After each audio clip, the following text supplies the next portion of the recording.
On a cold, rainy night along the Oregon coast, a kind stranger pulled over to save a tiny creature shivering on the roadside. He thought it was a helpless puppy, its round eyes and trembling body too fragile to ignore. But minutes later, under the harsh glow of the clinic lights, the vet stared for 5 silent seconds. Then whispered, "Do not touch it." From that moment, kindness turned to fear, and a secret far beyond understanding began to unfold. Oh. Rain stitched thin silver lines across Astoria's empty streets as Ethan Cole rolled past the docks, wipers dragging like tired metronomes. He wanted coffee and a hot shower, nothing dramatic. Then his headlights scraped a toppled billboard and caught a twitch of movement beneath it. A small dark knot pressed to the gravel, shaking like a leaf that couldn't find a branch. He braked hard, hazard lights blinking orange in the rain. Up close, the little thing was slick with road spray, fur plastered, eyes too round for its face. It didn't bark. It made a hushed, breathy chirp and curled into the heat of his jacket. "Easy, buddy," he said, heart tilting. The town's night clinic glowed 2 blocks over, a white square in the wet. He thought about calling animal control, then pictured the hours and the cold and the way the tiny chest shuddered. He tucked the bundle tighter and jogged back to the truck. The street smelled like tar and salt, a gull crying somewhere out in the dark. At the stoplight, the little head rose and turned, almost deliberate, as if mapping the world through glass. The clinic sign flickered like a cheap movie, buzzing in the rain. Inside, the waiting room hummed with soft radio and disinfectant. On the far bench sat a uniformed handler with a sable German shepherd, a K9 named Rook, the vest folded beside him. The dog's ears pricked at the door, posture tightening with a quiet, predatory grace. Rook stood, nose tasting the air, and issued a low, throttled huff that made the handler's fingers tighten on the leash. "Easy," he murmured, calm but ready. Ethan's grip found more jacket than creature as the bundle shifted with improbable lightness. The handler's eyes slid to Ethan's arms and stayed there, not unkind, but alert. Through the inner window, Dr. Maya Patel looked up from a chart. Her gaze fell to the bundle, and something behind her pupils clicked from routine to calculation. She came out fast, rain freckles on her sleeves, fingers already seeking gloves. In that first breath, she didn't speak. She only watched the way the small body moved beneath cloth. 5 seconds stretched, rain on glass filling the silence. Then her voice cut clean and low. "Do not touch it." She hit a wall switch. Overhead, a sterile strip bled to white, and a yellow bar light flared above the exam door. The handler eased Rook back 2 steps. A tech named Jonah reached for the cart of sanitizer and disposable gowns. Ethan felt heat leave his hands, replaced by the cold shape of fear. "It was shaking under a sign," he said, words trying to justify the thing he'd already done. Rook gave a single, sharp bark that wasn't loud but carried, a steel ping in the room. The bundle answered with a soft trill that didn't belong in any kennel he'd ever heard. "Sir," Maya said, steady now, "set the jacket on the steel tray. Don't let skin touch." She pointed to a cart slid halfway from the exam room, metal beaded with moisture. Ethan stepped forward, knees untrustworthy, and lifted the jacket to the lip. 2 glassy eyes surfaced from the folds, catching light like polished onyx, not blinking fast enough. The generator coughed outside, a stutter of thunder rolling off the bay. Jonah taped a strip of biohazard yellow across the door, as if the room itself might bleed. The handler knelt and palmed Rook's chest until the dog's breathing leveled. Ethan's fingers, empty now, trembled above the tray, wanting and not wanting to reach again. He remembered the kitchen an hour earlier, the shallow dish of warmed milk, the way the small mouth lapped with eerie precision. He remembered the climb up the couch back, fluid as spilled ink, balanced in a way no clumsy pup could manage. At the time, he'd called it grit. Now the memory felt like a sign he had politely ignored. Maya leaned in with a penlight, the beam skating along damp fur, the edge of an ear, the crescent of a claw, too sharp for a nursery. "Not a puppy," she said, the words gentle but absolute. She didn't look at Ethan when she said it. She looked at the thing on the tray as if naming it wrong would make the room smaller and more dangerous. "Possible zoonotic risk," she added, almost to herself, already moving through steps he couldn't see. "Jonah, mask and shield, call wildlife, Hale if he's on duty."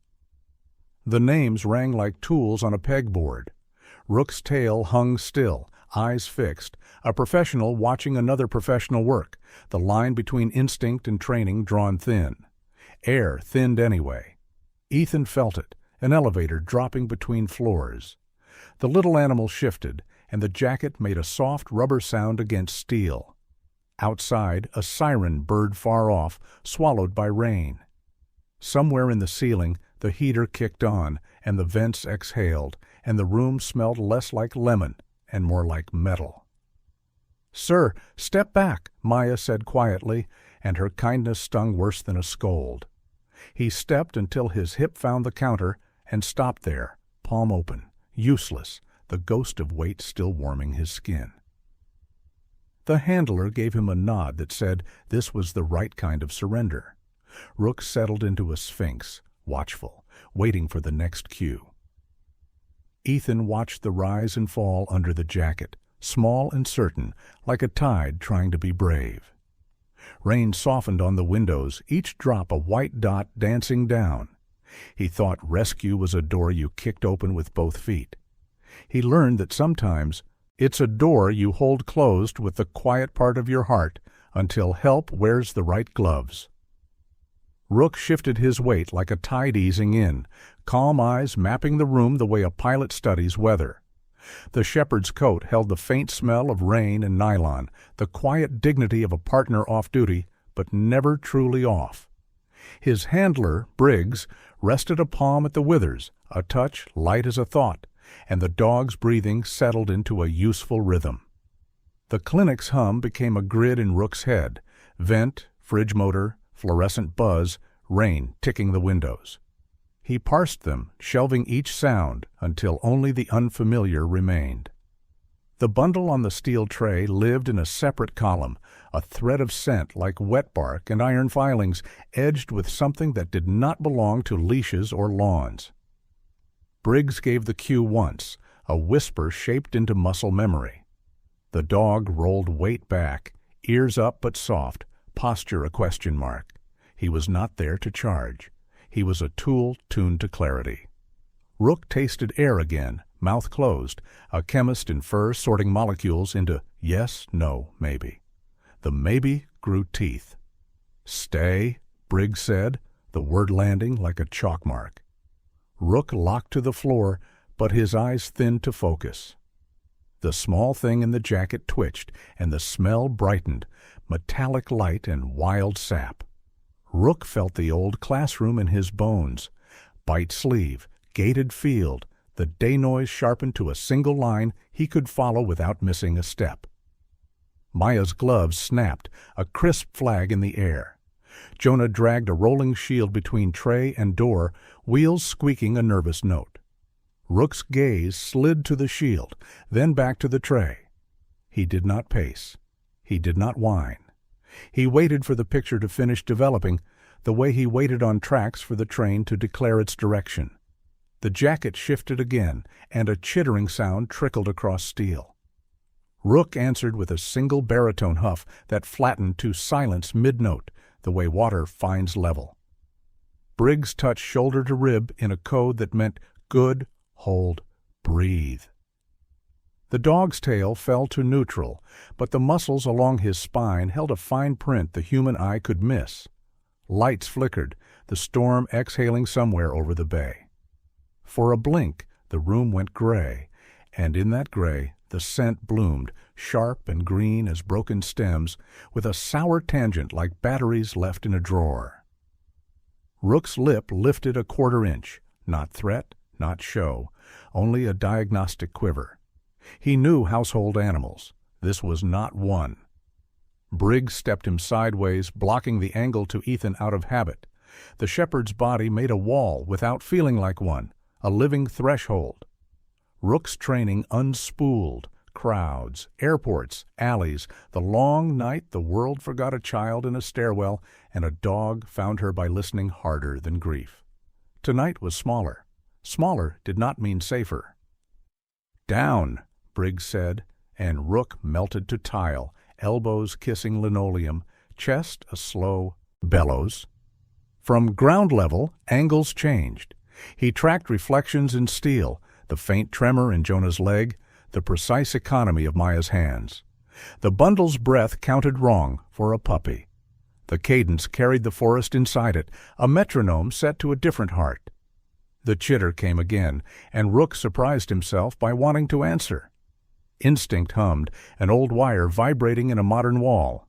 He pressed his chin to the floor to ground it out.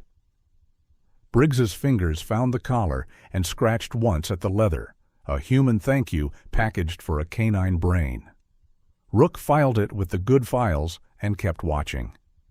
Ethan spoke, quiet and frayed, the voice people use when they're trying to be brave in small rooms. Rook did not judge the man. He judged trajectories. The man's shoulders squared despite shaking hands.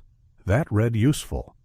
The shepherd breathed, filling his chest with caution and letting it out as patience, the way tugboats breathe for ships that can't. Maya finally said the thing that had been writing itself in everyone's posture. Not a puppy. The word slid across tile and rested at Rook's paws. He let the truth sink to where knowledge lives, in muscle. A low click started in his throat and died there, throttled to obedience. Briggs's palm steadied him, heat through vest, a bridge that never failed. The storm stepped closer, carrying a drumbeat the roof translated. The bundle answered the sky with an alien rhythm. Rook felt the urge to stand, and didn't. He chose his handler and the work. He let the world tighten to a compass. North was Briggs, east was Maya, south was Ethan, west was the tray. He kept the needle centered by will. When the yellow light over the exam door turned steady, Rook let his jaw slacken and swallowed the room back into normal scale. He blinked, slow, a soldier honoring a ceasefire called by wiser ranks. Briggs whispered, "Good," and the word closed a circuit. The shepherd rested his head on his paws, still watching, ready to stand on the next breath. Rook read the quiet the way a tracker reads dust. The clinic had settled into its night posture, vents sighing, fridge murmuring, rain cooling the glass. Briggs's hand rested easy at his collar, not gripping, just a hinge. The shepherd let his breath fall into that human rhythm and kept his eyes on the tray, waiting for the next sentence the world would write. Maya's voice moved with the weight of decisions. "Wildlife is en route," she told the room, phone to shoulder, penlight skating across damp fur, ear edge, claw. Words like zoonotic and quarantine drew a fence Rook could feel without seeing. He didn't know the terms, but he knew fences and why they mattered when something didn't fit.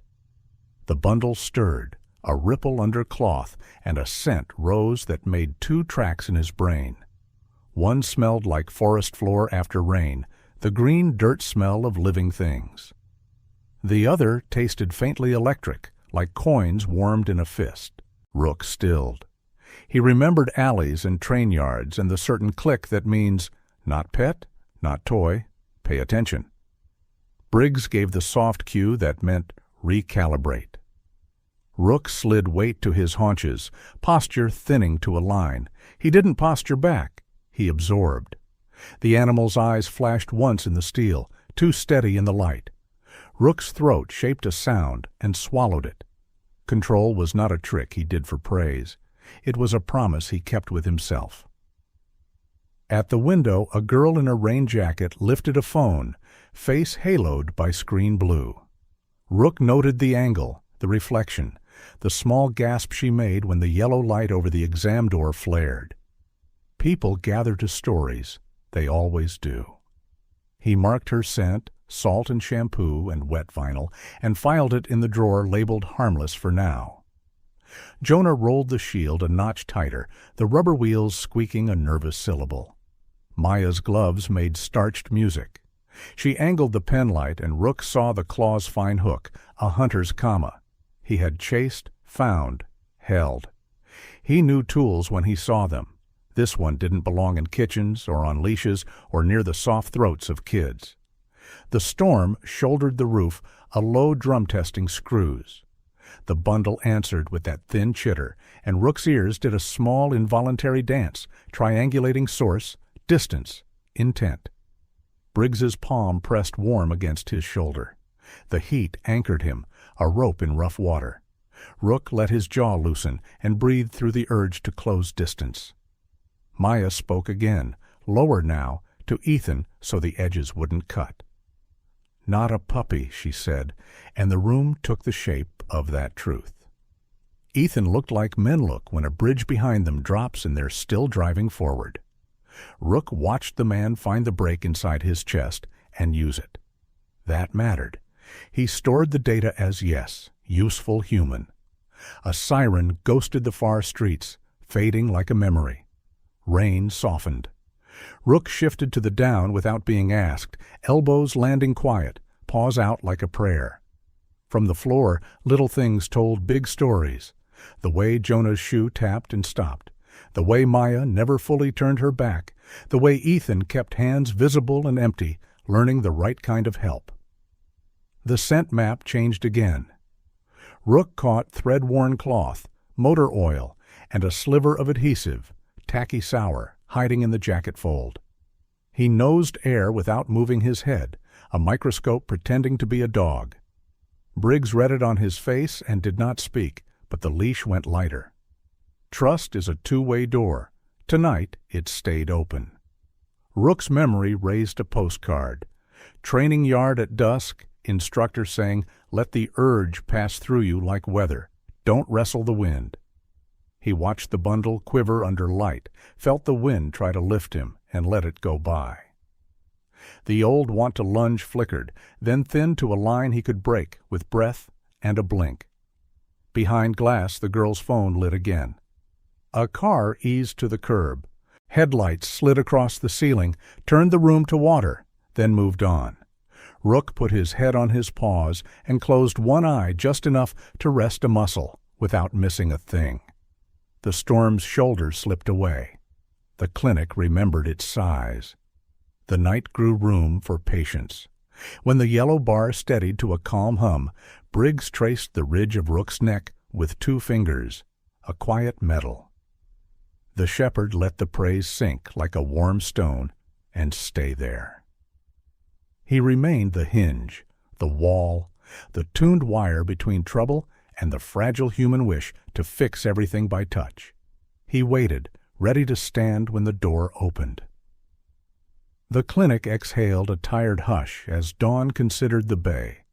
Rook held the room at a low simmer, ears reading tiny changes the way fingers read Braille. Briggs stood square to the tray, a quiet post in a quiet storm. Ethan watched from the counter, learning stillness the hard way. Rain eased to a whisper on glass, and the yellow bar over the door glowed like a kept promise. Headlights swept the blinds and boots clicked the tile. Lucas Hale stepped in with a ranger's wind, coat wet at the shoulders, radio muttering to itself. He nodded at Maya, at Briggs, then let his gaze meet the shepherd's. Rook accepted the inventory and returned it. 4 humans, 1 unknown, 12 square yards, a handful of exits and rules. Maya angled the penlight and lifted a corner of the jacket with forceps. "There," she said, soft as a thread. Along a seam, adhesive gleamed dull and stubborn. Rook had smelled it earlier, a tacky sour bead inside the cloth. Lucas drew a pocket reader, the kind that finds what cowards leave behind. He held it near, and a small green diode blinked awake. The reader ticked, a cricket in a jar. Not loud, but sure. Lucas glanced at Ethan. Someone tagged this fabric. The words made the air feel narrower, like the room had lost an inch. Rook felt the shift ripple through shoulders and voices. He braced the quiet with his chest, a ballast dog keeping the table from wobbling into panic. Briggs gave the cue for a slow stand. Rook rose like a tide climbing a rock, posture long but soft. He stepped 2 paces to the threshold and tasted the doorway, nose just off the linoleum. Outside, the parking lot had the stale breath of late-night cigarettes and wet brake pads. Somewhere, a trace of the same adhesive drifted thin as thread. Lucas traced the seam with a gloved finger and peeled back a half-inch square. The diode brightened, and the reader chirped again, higher. Rook's right ear pivoted, triangulating tone with habit. Tags meant inventory. Inventory meant hands that counted for profit, not care. He kept his jaw loose but let a small note sit behind his tongue, ready to become sound. Ava's reflection ghosted the window, phone lowered now, her face pale inside the rain's handwriting. Jonah moved the rolling shield a touch to block the glass. Maya's eyes did the math. A doctor learns alone. Biohazard, chain of custody, the clock. She nodded to Lucas. If they can see it, they may come. Rook filed that as inevitable rather than maybe. The reader's light winked, then steadied. Lucas glanced toward the door as if he could see through the rain to the highway that stitched the coast to places with darker rooms. He spoke to Briggs without looking. We'll need a soft perimeter. No noise unless we have to. Briggs answered with a breath. Rook answered by redistributing his weight. The bundle quivered, then stilled, that same alien metronome counting itself brave. Rook let the urge to inch closer pass through him like a cold draft. The old lessons held. Don't chase a signal. Hold the line and make the signal come to you. His tail hung neutral. His eyes stayed bright. Discipline felt less like a leash and more like language. Outside, a truck downshifted on wet pavement, a low growl that barely touched the clinic. Rook's body heard it more than his ears. He painted a map inside his head, pinned the sound, then let it go, because no one had asked for it yet. Briggs's knuckles brushed his neck, a lighthouse touch that said, "Seen, good, keep the beam steady." Maya lifted the jacket fully to a tray of stainless Erasmus-grade shine. The knot puppy blinked once, slow and unsettling. Under the light, its claws looked like punctuation marks, waiting for a sentence to complete. Rook watched the commas and decided where the period needed to be if things went wrong. Planning is another word for kindness. Lucas slid the peeled tag into a bag, marked with numbers that mean later. He clicked the reader off and pocketed the questions. "We'll chase the signal to the highway," he said, already elsewhere. Rook let the words settle. Chase was human for move. For him, it was hold until moving meant saving someone who could not save themselves. The storm stepped back, exchanging drums for brushes. The room expanded to fit everyone again. Rook eased to a down on his own, elbows finding the warm tile where his scent had already drawn a circle. He blinked slow, let one muscle rest, then another. The night had given up its hardest secret for now. The dog kept one ear open for the next one. The lights dimmed to a tired amber as the storm stacked new weight over the bay.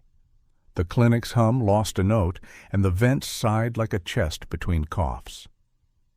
Rook felt the change before the bulbs faltered, the way a barometer feels a pocket of weather. Briggs's hand found the collar brief as a pulse. The shepherd shifted to the doorway, a hinge holding the room upright. Power slipped once, returned thin, then failed with a soft, guilty click. Darkness gathered in the corners and moved toward the center like slow ink.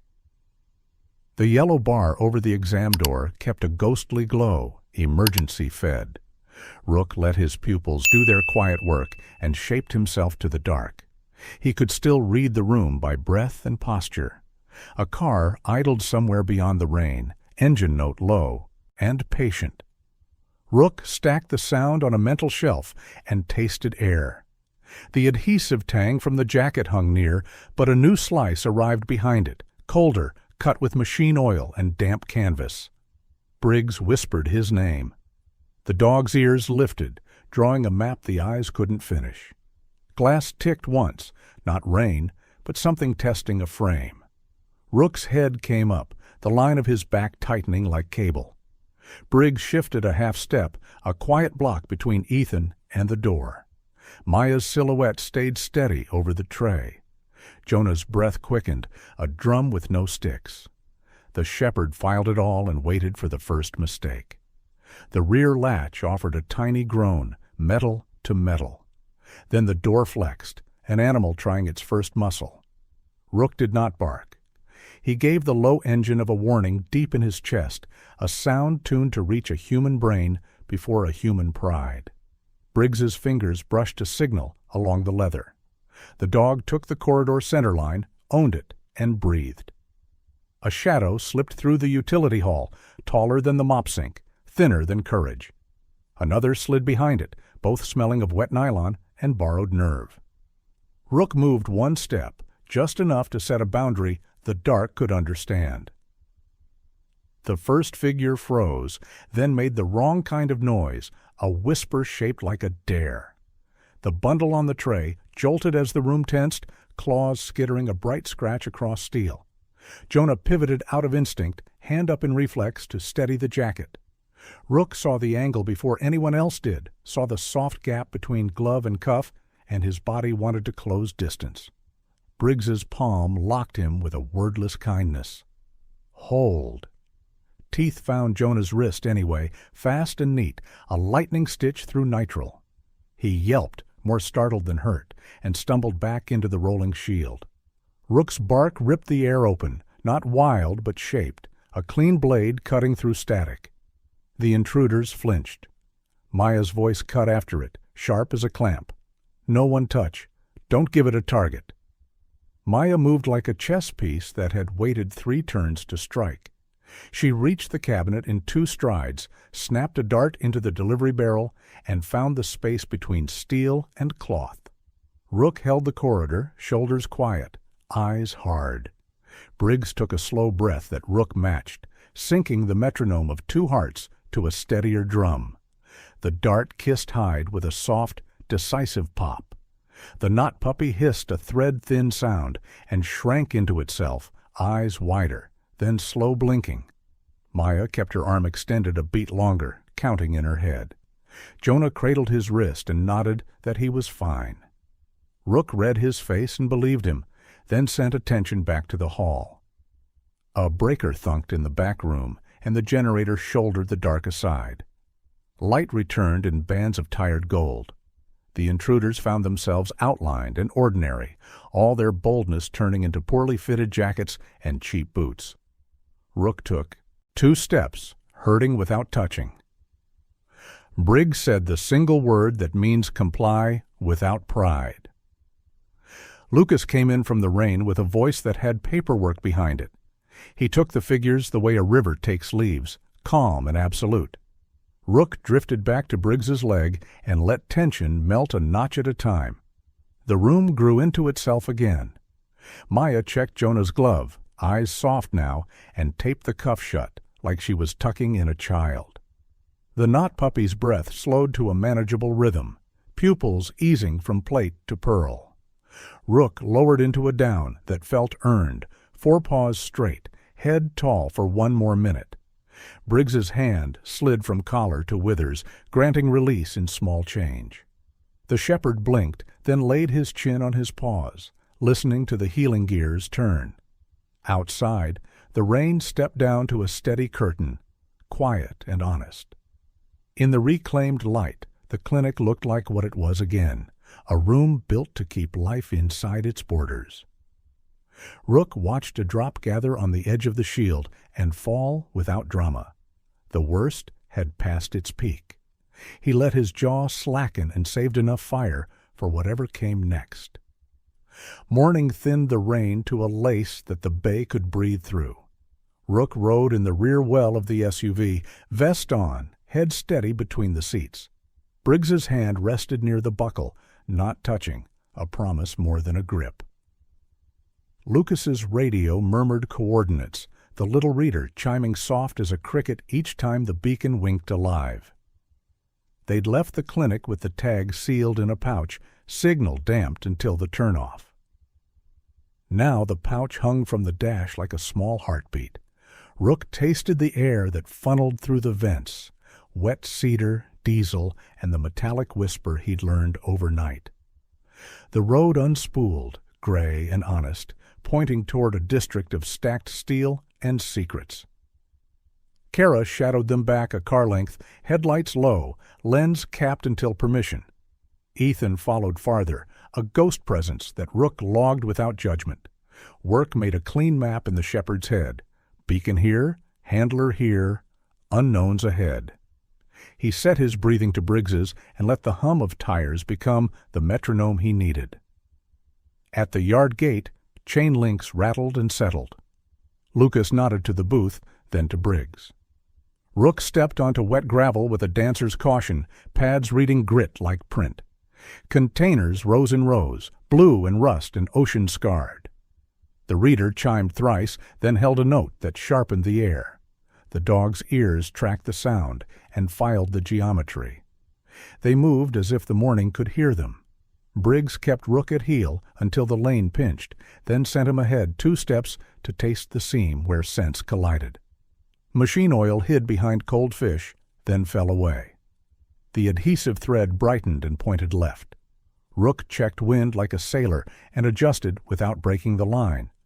The truck waited 2 aisles in, box back to a striped container, cab idling, the way liars smile. Rook's body drew an invisible circle and stood inside it, tail neutral, eyes alive. Briggs's fingers brushed the code for ready without rush. Lucas drifted wide to close an angle. Kara stayed back, camera off, a decent choice the dog acknowledged by ignoring. The reader sang once, clear as a tuning fork. Rook stepped to the truck's flank, nose an inch above paint, reading heat, oil, and fear. Beneath the chemical braid came the soft, panicked thrum of small lungs. His jaw shut on instinct, keeping sound from spilling where it could startle. He looked to Briggs. The nod he got said yes. We hear them too. 2 figures rounded the far end with the careless stride of men who think nothing sees them. Rook didn't bark. He placed his feet and let the sight of him do half the work. Briggs's voice crossed the lane in a calm line that felt like a fence. Lucas's badge did the rest. The men's eyes went to the dog, then to the exits they no longer owned. One bolted anyway, reflex beating wisdom by a half step. Rook took the lane like water takes slope. No wasted anger, only physics and training. 2 strides, a cut, a hold at just the shoulder, weight measured, so bone remembered, and pride survived. Briggs arrived with a hand and a word that turned force back into leash and law. The second man hesitated at the latches, then made the choice that breaks stories open. He grabbed for the door. Lucas's shout landed first. Rook held center, ready to be wall or wedge. The latch stuttered, then gave, and the air changed, a thin, wild smell that made the dog's heart bang the way thunder does when you're under a tin roof. Inside, 3 small bodies shivered in foam-lined bins, eyes too bright in the dim. Rook didn't push his nose in. He stood for them instead, a steady presence that made the space less sharp. Briggs knelt and blocked the opening with his shoulders while Lucas lifted the first crate. Kara's camera stayed down. Her hands found blankets instead. Maya wasn't there, but her rules were, moving through everyone's hands like a remembered hymn. Gloves, slow breath, no sudden light. Rook kept the aisle quiet, eyes on the edge where panic becomes chaos. He matched the tremors with stillness until the shakes ran out of places to land. Work, he knew, was sometimes the art of subtracting noise. Sirens approached the yard in a distant braid, polite and inevitable. Rook eased to heel when Briggs asked, and the world returned to manageable size. The arrested sat with their choices, heads low, boots wet. The crates rode past on careful arms, small sounds tucked into blankets. The shepherd watched them go, filing the win where it belongs. When the paperwork hum replaced the reader's chime, Rook let his tongue slide out and tasted the calm for quality. The rain had turned to mist that the sun would someday pay attention to. Briggs scratched the spot at his ruff that means job done, not day done. The dog accepted the medal. Invisible and enough, then settled to wait for the next cue. Morning brought a quieter kind of weather, a flat gray that made the bay look thoughtful. Back at the clinic, Rook lay sphinx still by the exam door, vest off, eyes on the room as if keeping it from tipping. The night's chase had washed out of his coat, but not from muscle memory. He held the air steady, the way a paperweight holds a letter that wants to fly. Maya moved like a clock finally caught up with itself. She checked Jonah's bandage, checked the tranquilized animal in its crate, then checked herself with a breath that finished what the storm started. The lab called at 8. Results slid through the speaker in careful words. Negative for rabies. Confirmed wild species. High risk for human imprinting. Ethan stood at the counter with a pen he had not yet used. His knuckles were white at first, then colored back in. The paper in front of him carried a polite title, Transfer of Custody. It was the kind of phrase that keeps feelings from leaking into legal lines. Rook watched him the way he watches a crosswalk, waiting for the right light. The door whispered, and a new figure entered with the rain.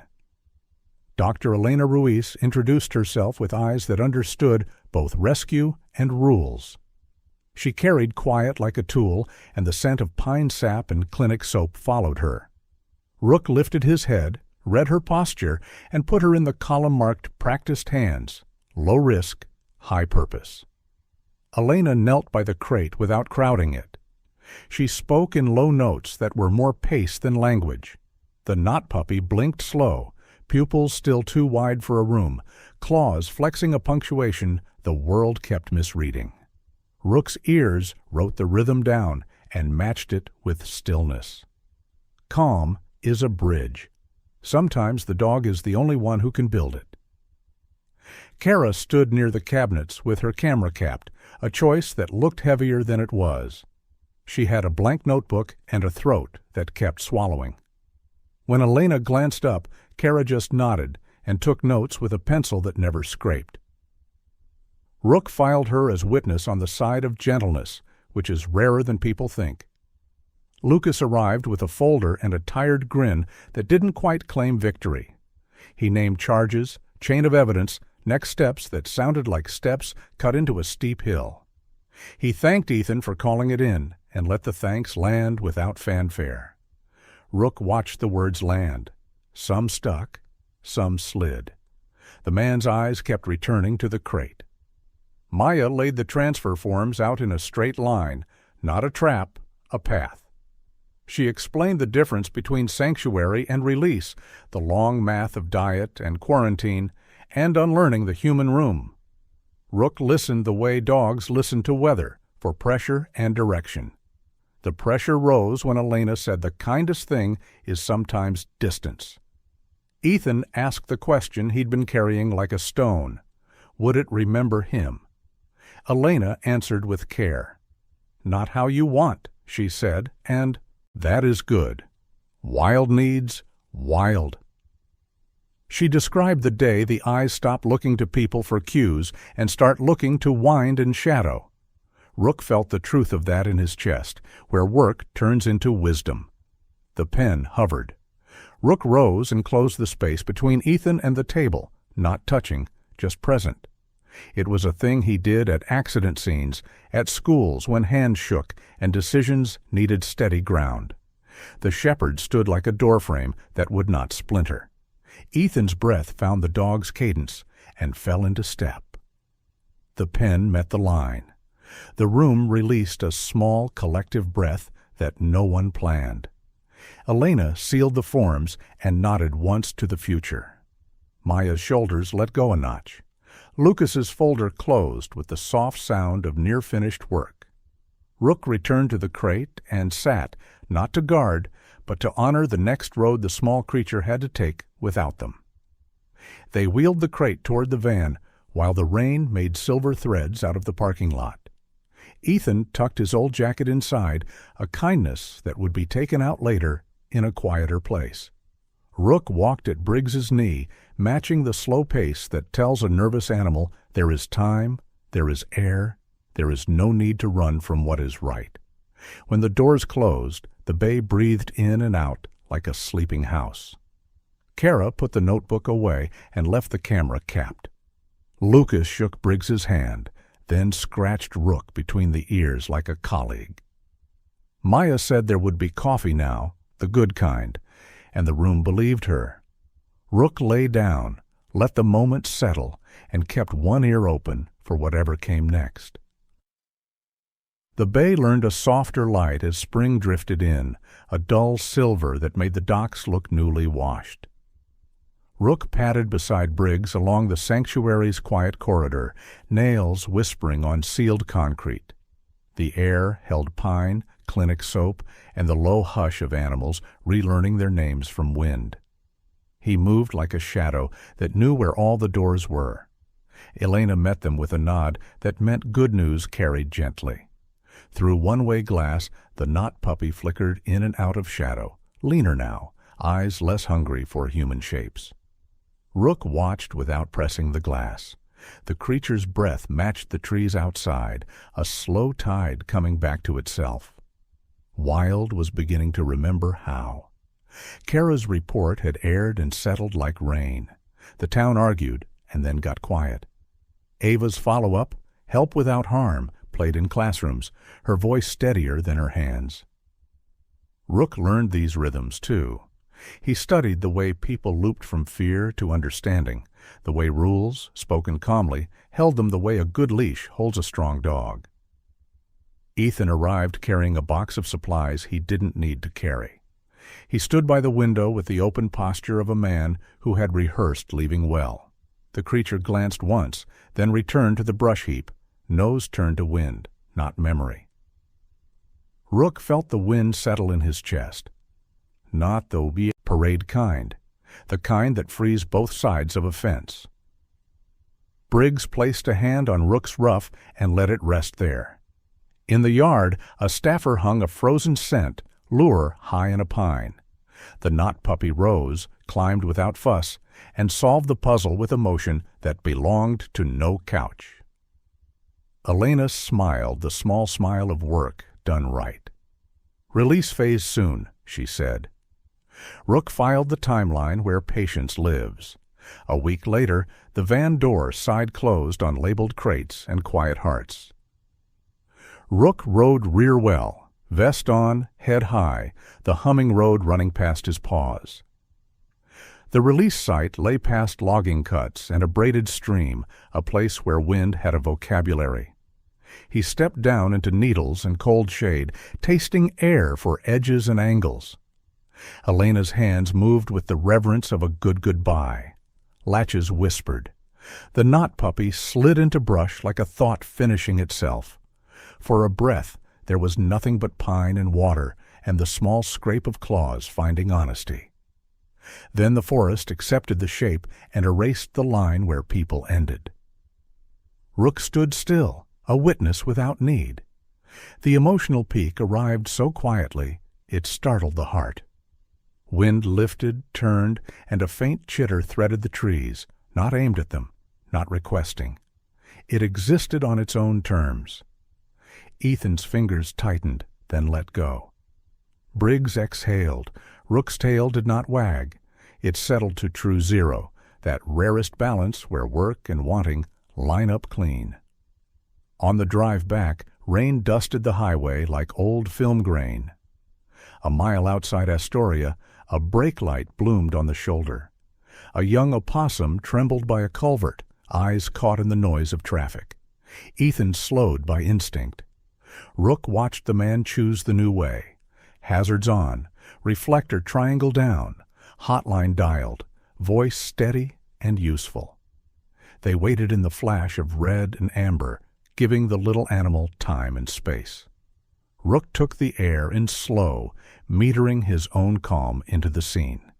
The rescue truck arrived with practiced ease. Gloves, box, blanket. No heroics, only craft.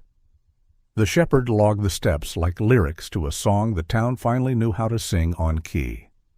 Back at the clinic, the coffee tasted better than it should have. Maya teased Jonah about the bandage coming off soon. Jonah promised to stop telling the story bigger each time. Lucas phoned in another link closed on the case. Kara uncapped her pen and wrote a line she would keep. Sometimes we save a life by stepping out of its way. Evening leaned into the glass, turning the bay to pewter. Rook lay by the door, vest off, chin on pause, listening to a room exhale into ordinary. "Do not touch it" had become more than a warning. It was a kind of promise, a guardrail that kept kindness from driving off the road. Briggs scratched the spot at his ruff that means enough said. Night arrived as a slow mercy. The city clicked its small lights on, and the clinic remembered it was only a building until called upon. Rook closed one eye, left one ear, open, and let the day fold into the useful past. Outside, the wind rehearsed the trees for a life that did not need applause. Inside, the dog kept watch, and the world held. If this story moved you, even just a little, tell me what you felt. Type 0 if you believe kindness can be dangerous, or 1 if you think it's always worth the risk. And if you'd like to hear more true, emotional stories like this, subscribe and stay with us. There's another tale waiting, one that begins where this one quietly ends.